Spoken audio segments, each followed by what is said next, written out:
Good morning, sixth grade. Today I am going to go through Chapter 10, Section 5. I've created a PowerPoint for you all about the fall of Rome. So I'm going to go through each slide and explain some things and then show you what the assignment will be for this section. So there's a lot of problems within the Roman Empire that are going to add up to the empire eventually falling apart. The first is there's a lot of different groups of people that are attacking the Romans and weakening their empire. So we've got the Germanic tribes. The Romans refer to them as barbarians. Barbarians to the Romans just simply meant people who didn't speak Latin and who were different than the Romans. So barbarians could be like a catch-all term for pretty much anybody that wasn't Roman. You also have the Persian armies, same Persians that we talked about when we talked about ancient Greece, attacking as well. And the Romans at first did a pretty good job with defending themselves, but eventually it got to the point where they couldn't defend themselves anymore, and this is where we're going to start to see the empire kind of fall apart. On top of this, we also have a lot of an issue with food. There aren't enough farmers, so what the Romans actually did is they invited some of these Germanic barbarians to live on their land and grow food for them, which is ironic because that's the same people that are actually attacking and invading their empire. So when we hear the word barbarian, we tend to think of this guy over here, a big dude with a big beard and a horned helmet. But the barbarians didn't necessarily look like that. So there were several emperors that tried to pass different policies to try and help Rome and keep them together. One of them was Diocletian. He enlarged the army and he actually divided the empire into two parts because he thought it would be easier to control because the empire just had gotten too big. So here's a map of how he split the empire. So Diocletian split the empire into two. So you have the Western Empire in orange and then the Eastern Empire here in purple. And Diocletian took over the purple area. The Eastern Empire is going to be much more successful, and we'll talk about that a little bit later when we talk about some other emperors. Constantine is going to be the next emperor that came up after Diocletian. So one of the big things that Constantine did is he allowed any religions across the empire, including Christianity. Before Constantine, Christians were persecuted, as I'm sure you guys know, by the Romans. And how he became a Christian is there's a little bit of debate, but most of the stories say that he saw a vision of a cross in the sky and before a battle, and that eventually he came to believe that that was a sign from God that he should convert to Christianity and become Christian.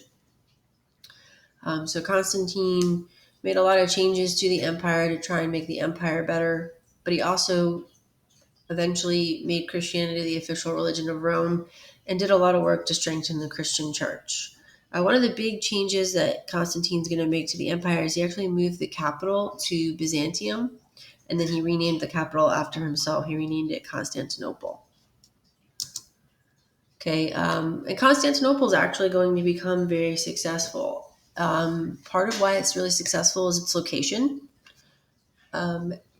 A lot of trade routes go through there. It's also very easy to defend because where it is, and I'll show you on the map on the next slide, it's hard to attack because you can only attack from land on one side.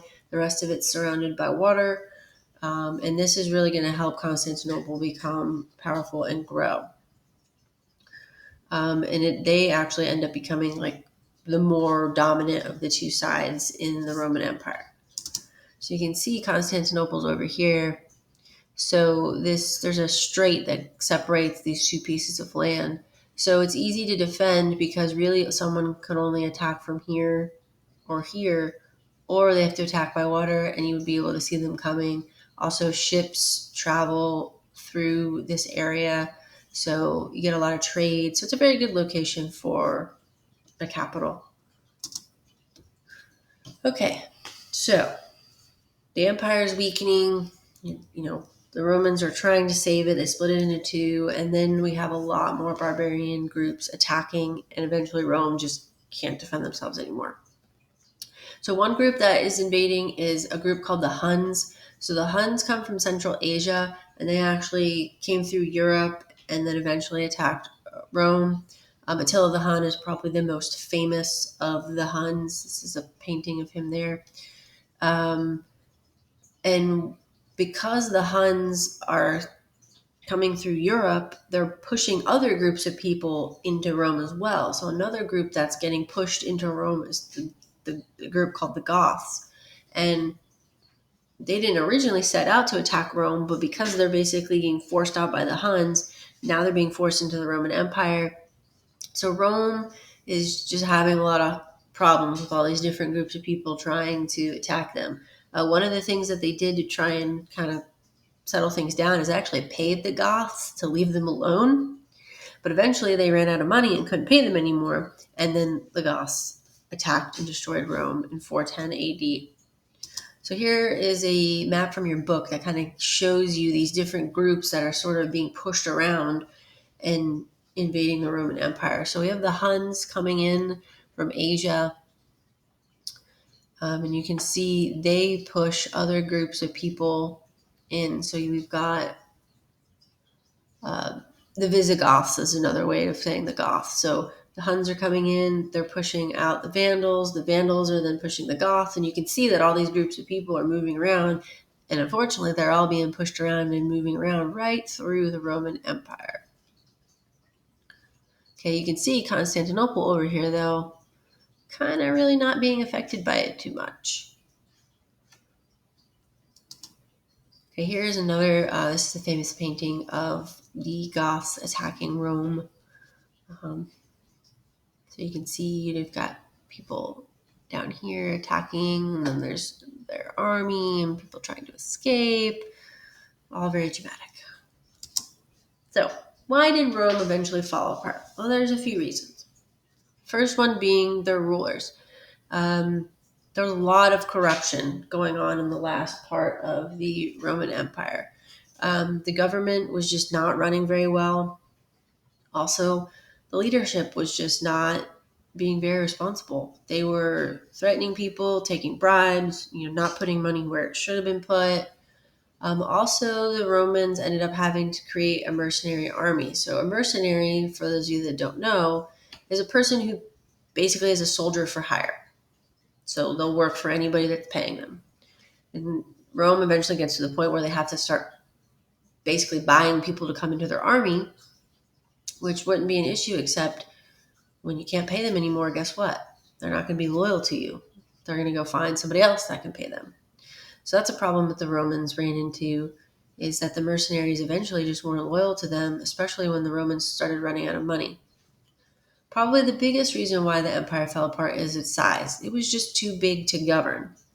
That's why Diocletian cut it into two and split it, thinking that maybe if each half of it had their own ruler, they could better control it and take care of it. And there was just a lot of economic problems, too, that the Romans were dealing with. You had a lot of citizens leaving the empire and moving to different places because they weren't safe. You had people not paying their taxes or people who couldn't pay their taxes. So then there's not enough money coming in. If there's not enough money coming in, you can't pay the army. You can't pay people like the Goths to not attack you. So that was another big reason why the empire fell apart. So all of these things kind of combined together to really bring the Roman Empire down. Now, the eastern half of the empire, where Constantinople is, that actually is going to do quite well. So after the Roman Empire ends, that empire is going to continue. It ends up being called the Byzantine Empire. And it continues on for a long time after the Roman Empire fell apart. So they were able to keep things together in that half. So what I want you guys to do for today is I want you to answer some questions on a Google document. It's just 6 questions. It goes along with my PowerPoint, so you can type your answers as you read. And when you're done, just submit this into the classroom. And this assignment is going to be due on Tuesday. I hope you guys are having a great day. If you have any questions, please email me.